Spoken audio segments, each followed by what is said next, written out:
ठगी का जाल बढ़ता जा रहा है। सबसे पहले विदेशी महिला के नाम से ठग फ्रेंड रिक्वेस्ट भेजते हैं, फिर दोस्त बनाकर आसानी से ठगी का शिकार बना लेते हैं। फेसबुक पर फ्रेंड रिक्वेस्ट एक्सेप्ट करने वाले व्यक्ति को यह समझ ही नहीं आता कि कब उसे ठगी का शिकार बना लिया गया है। इस वीडियो में हम एक ऐसी ही स्टोरी के माध्यम से ऑब्जर्व करके जानेंगे कि एक्चुअली में लोग क्या क्या भूल कर बैठते हैं और ठगी का शिकार हो जाते हैं। वीडियो अगर आपको पसंद आए तो लाइक करके चैनल को सब्सक्राइब करके बेल आइकन को ज़रूर प्रेस करना, ताकि ऐसी ही इंफॉर्मेटिव वीडियोस आपको मिलती रहे। यह कहानी साइबर ठगी के शिकार हुए प्रसून की है। उन्होंने फेसबुक पर एंजेला नाम से एक फ्रेंड रिक्वेस्ट मिली। उन्होंने विदेशी खूबसूरत चेहरा देखकर प्रसून जी ने तत्काल ही एंजेला को अपनी फ्रेंड लिस्ट में शामिल कर लिया। फ्रेंड रिक्वेस्ट एक्सेप्ट होने के साथ ही एंजेला ने प्रसून से मैसेंजर पर चैट शुरू कर दी। करीब 1 महीने तक चैट के दौरान एंजेला ने खुद को मेडिकल प्रोफेशनल तलाकशुदा आयरलैंड का निवासी बताया और प्रसून ने भी अपने घर परिवार के बारे में सब कुछ बता दिया। दोनों की लगभग रोज चैट होने लगी। फिर एक दिन एंजेला ने प्रसून को बताया कि वह एक प्रोफेशनल विजिट के लिए इंडिया आ रही है और प्रसून से भी मिलना चाहती है। प्रसून खुश हो गए और उन्होंने अपने घर रहने का ऑफर भी दे दिया। एंजेला ने शुक्रिया कहते हुए होटल में रहने की बात कही। इस बात से अंदाज़ा लगाया जा सकता है कि प्रसून उस समय पूरी तरह से एंजेला के जाल में फंस चुके थे। उसने मोहब्बत के डोरे डाले और प्रसून जाल में उलझते चले गए। फिर एक दिन एंजेला ने तारीख भी बता दी।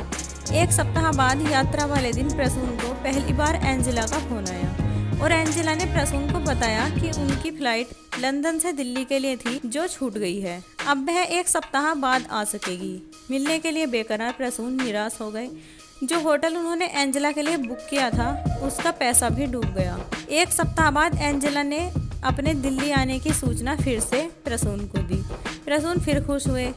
दिए गए समय पर एयरपोर्ट के लिए घर से निकले ही थे कि एंजेला की फिर से कॉल आई और बोली, मेरी फ़्लाइट पहले आ गई है और मैं बाहर आ ही रही थी कि कस्टम ने मुझे रोक लिया है, क्योंकि जो गिफ्ट कथित तौर पर एंजेला प्रसून के लिए ला रही थी उस पर ड्यूटी देनी है, मतलब उस पर टैक्स देना है। तो इस पर प्रसून ने पूछा कि तो क्या दिक्कत है, आप पे कर दीजिए। तो इस पर एंजेला ने बताया कि उसके पास इंडियन करेंसी बहुत ही कम है और कस्टम के लिए लोग 72,000 रुपये मांग रहे हैं। एंजेला ने कहा कि अगर वे यह रकम उनके नंबर पर भेज दें तो एटीएम से निकालकर भुगतान करके वो बाहर आ जाएंगी। प्रसून ने बहुत ही सुविधाजनक तरीके से यह रकम यूपीआई के माध्यम से भेज दिया। कुछ पैसा उनके पास कम था तो उन्होंने एक दोस्त से उधार ले लिया। रकम भेजने के बाद एंजेला से उनका संपर्क आज तक कभी भी नहीं हुआ। वह मोबाइल नंबर भी बंद आने लगा। डर के मारे कहिए या संकोच से कहिए, प्रसून ने यह चर्चा पुलिस से भी नहीं की, परिवार को भी नहीं बताया। फिर एक शाम दोस्तों के साथ बैठकर प्रसून ने इसका खुलासा किया। फिर दोस्तों ने प्रसून का मजाक भी बनाया और सबक भी दिया। अब आप देखिए कि प्रसून से कहाँ चूक हुई। पहली बात तो जब फेसबुक पर फ्रेंड रिक्वेस्ट आई थी तो वे एक अनजान महिला से जुड़ गए। अगर नहीं जुड़ते यानी फ्रेंड रिक्वेस्ट एक्सेप्ट नहीं करते तो सीधे वह मैसेंजर पर कांटेक्ट नहीं कर पाती। नेक्स्ट उनकी भूल थी कि उन्होंने जब तमाम अंतरंग बातें की तो प्रसून को समझ जाना चाहिए था कि इतनी दूर बैठी एक प्रोफेशनल महिला उनसे ऐसी बातें क्यों कर रही है। अगर प्रसून वहीं सावधान होकर चैट कम कर देते तो शायद ठगी का शिकार होने से बच सकते थे।